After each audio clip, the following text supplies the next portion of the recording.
अस्सलाम वालेकुम, मैं हूं मीर साकिब और आप जुड़ गए हैं मेरे साथ बायोटिक क्लासेस में।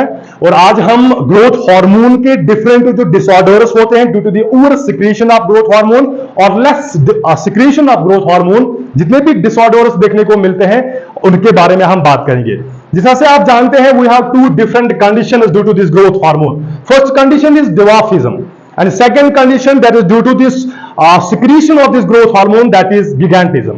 सबसे पहले चीज जो है, सबसे पहली जो कंडीशन है that is we will discuss about dwarfism. और डिवार्फिज्म में अगर हम बात करेंगे, ग्रोथ हार्मोन जो है उसका काम है that is growth of our growth of the body. हमारे स्केलेटन की ग्रोथ होती है, हमारी स्केलेटल मसल्स की ग्रोथ होती है और इसकी वजह से ओवरऑल बॉडी में ग्रोथ देखने को मिलती है, डेवलपमेंट देखने को मिलती है। बट व्हेन दिस डिवार्फिज्म एक ऐसी कंडीशन है जिसमें ग्रोथ हार्मोन सिक्रीट तो होगा, लेकिन ग्रोथ हार्मोन जो है उसकी हाइपो सिक्रीशन होती है, यानी लेस अमाउंट में लेस कॉन्सेंट्रेशन में ग्रोथ हार्मोन जो है वो क्या होता है, वो रिलीज होता है। जब इस ग्रोथ हार्मोन की डेफिशिएंसी होगी, जब ग्रोथ हार्मोन ही कम रिलीज होगा तो प्रॉपर्ली बॉडी की ग्रोथ नहीं होती है, जिसकी वजह से जो हमारी बोन्स है, जो हमारे स्केलेटन है, जो हमारा स्केलेटल मसल्स है, वो प्रॉपर्ली डेवलप नहीं होते, प्रॉपर्ली ग्रो नहीं करते।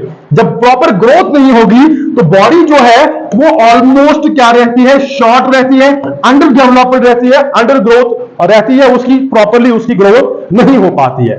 एंड दिस, ये जो होल प्रोसेस है, इसको चेक ऑन किया जाता है during the adolescence, during the puberty, during the childhood. इस पीरियड में, चाइल्डहुड में या एडोलेसेंस में, इसमें ग्रोथ हार्मोन, जितना ग्रोथ हार्मोन रिलीज